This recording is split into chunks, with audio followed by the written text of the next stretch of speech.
good morning everybody and welcome back to the channel. We are here in Romania, in Bucharest, and today we're going to go check out the old town. We're going to see something small, we're going to see something big, and a few things in between. We're going to start out a little differently than usual. Today we're going to start out by going for breakfast. There's kind of a story behind it, so let's go. So like I said, we're going to go out and grab some breakfast at a restaurant called Caru. Bere. I'm pronouncing that wrong, I'll put it down on the screen. It was opened as a brewery by a family in 1879, and by 1889 they were able to buy the building and they opened the restaurant. It was an absolutely smashing success. It was kind of like the place to be and place to be seen. Its popularity, unfortunately, made it so that the Communist Party took it from them. And they were left there to run it, but they no longer owned it. In 1989, after the revolution, they petitioned the government for its return to the family. It took them 10 years, but in 1999, they finally got it back. So this restaurant has been operated by this family for over 145 years. And yeah, I'm excited to go check it out.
Well, that was a pretty incredible place to start our day. The interior of it is unbelievable. Like I said before, if only the walls in that building could speak of all the gossip it's heard, its political intrigue that must have transpired inside those walls.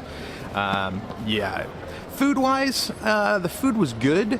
Definitely not on the economical side, but yeah, you're not really paying for the food in there. You're really paying for the atmosphere, and the atmosphere is pretty cool. I definitely recommend going to check it out. But just down the street, which is where we're heading now, is our next stop, which is one of our smaller buildings that we're going to go see today, and it's Stravopoulios Church. I'm pronouncing that horribly wrong. I'll put it again down at the bottom of the screen. The church was built in 1724 with a monastery attached to it. The monastery unfortunately did not survive the Great Fire here in 1847.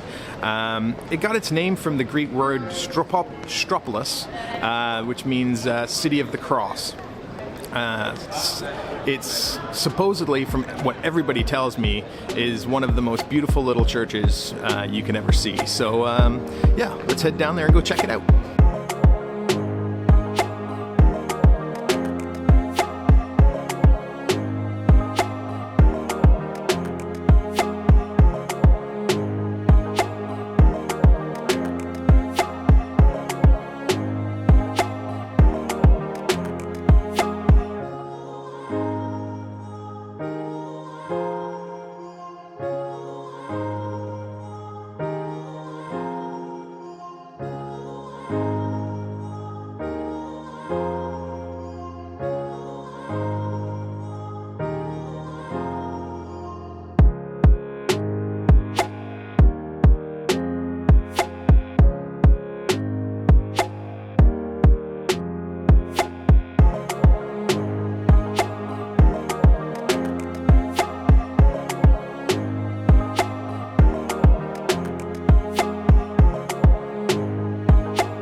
Well, that has to be one of the most beautiful little churches I've ever seen. But now we're going to head down the street, literally just a block, to another church called St. Demetrius Church.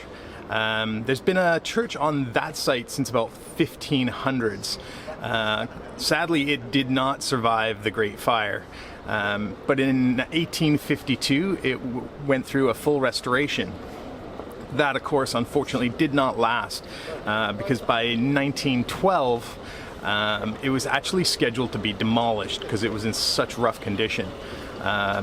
Fortunately, that didn't happen, and later on another restoration began, and in 1930, it reopened to the public. So let's go check that out.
So we've got one more church that we're going to go check out today. That was obviously St. Demetrius, and now we're going to go check out St. Anthony's Church. It's the oldest religious building left in Bucharest in its original state. It dates back to 1558, I believe, and it was almost destroyed by the Great Fire, but fortunately it wasn't. So yeah, let's go down there and let's go take a look.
Well, I gotta be honest, none of these churches are really that big, but they are pretty incredible on the inside.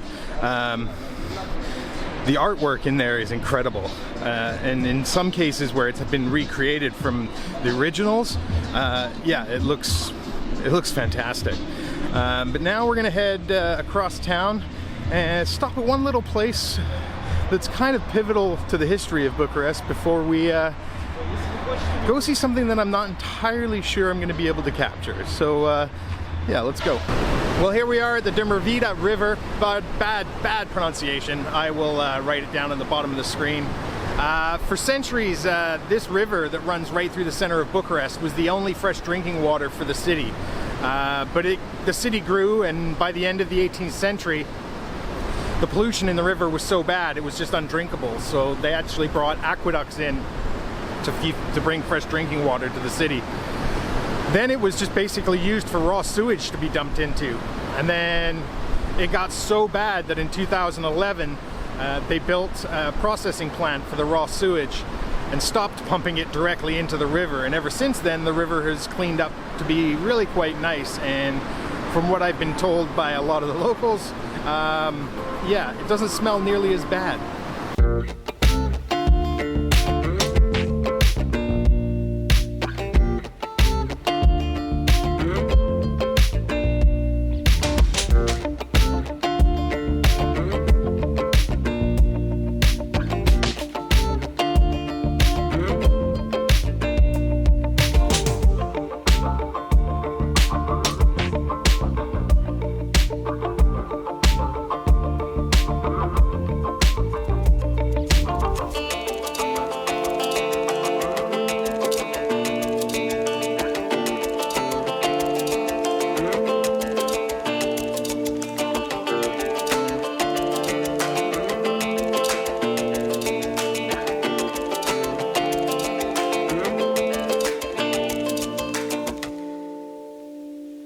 So we're heading somewhere now that's actually pretty unique. It's called the Fountains of Pietra Unril. Horrible pronunciation. I'll leave a description down below. The Pietra Unril stands for Union Square, and before the 1980s, there were actually houses and covered food markets there, but they destroyed all that and made the square much larger.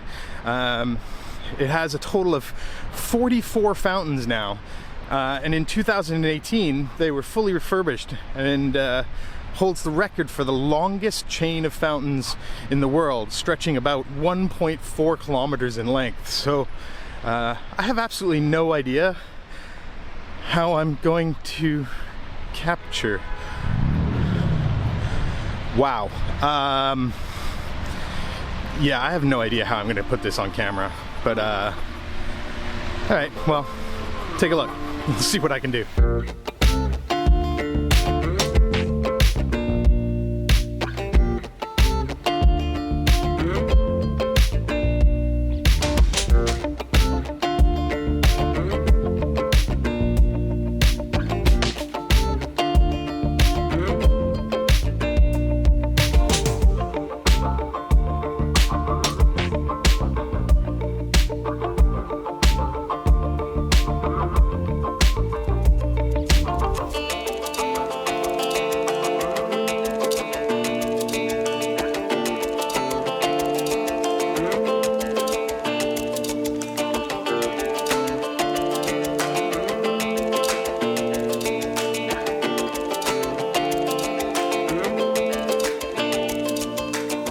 Okay, I have to admit, this is all pretty friggin' cool. Yeah, there is a lot of fountains here. The most I've ever seen in one place at one time. And yeah, as I said, it's pretty cool. But if you think it looks cool right now, check this out.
Well, I hope you guys like that.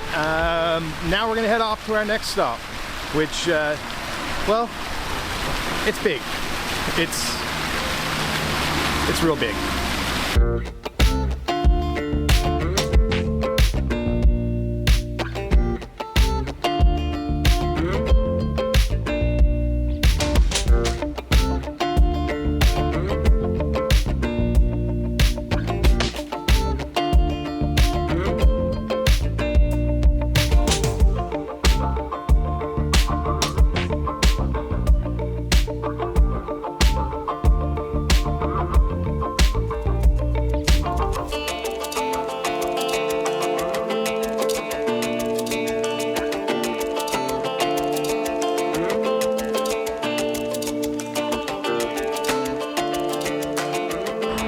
right, so we've made it here to what potentially is going to be our last stop. I might be able to squeeze one more in, but I don't know today. This is the Palace of Parliament. And when I say it's a big building, it's a really big building. It weighs in at about 4 million tons. It's the third largest administrative building in the world. And because of its weight, it's actually sinking about 1/4 of an inch each year. Its floor area is about also 4 million square feet. But the crazy thing about this place is even though it has 1,100 rooms, only 400 of them are finished, which means about 70% of the building is, well, empty. In 2020, it was valued at about 4 million euros if they had to replace it. And if you think your utility bills are high, they're nothing compared to this place. The heat, hot water, electricity for this building, it's about $6 million a year just to run this place, which is insane to me. So, like a lot of government buildings, they generally don't let people come inside, but this one they do. So let's go inside and check it out.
So that was the inside of the Palace of Parliament. Yeah, pretty epic inside there. You really get a feel for the overall scale and sort of grandioseness of it all. It's pretty incredible in there. You can also understand why it's sinking. I mean, there's marble on the floors, the walls, the ceilings, the support structures. You can really see where all the weight's coming from. Unfortunately, there were several rooms we weren't able to get into. They had some meetings going on, and so we couldn't go into those rooms. And then also I guess you could call it their ballroom. They were setting up for another event, and they wouldn't allow us to go in there, so we couldn't do that. But yeah, that didn't change the fact that you got a good feel for the enormity of it all. But the thing that I always seem to keep coming back to and seems to blow my mind is that 70% of that building is empty. There is nothing in it, which is just, I can't quite wrap my head around that. But anyways, it took us a little longer to get into the building, go through security, and take the guided walkthrough. So unfortunately, we're not going to have time today to go and check out anything else. But I do hope you enjoyed this video and checking out Bucharest with me. Yeah, well, take care, look after yourselves, and we'll see you guys next time.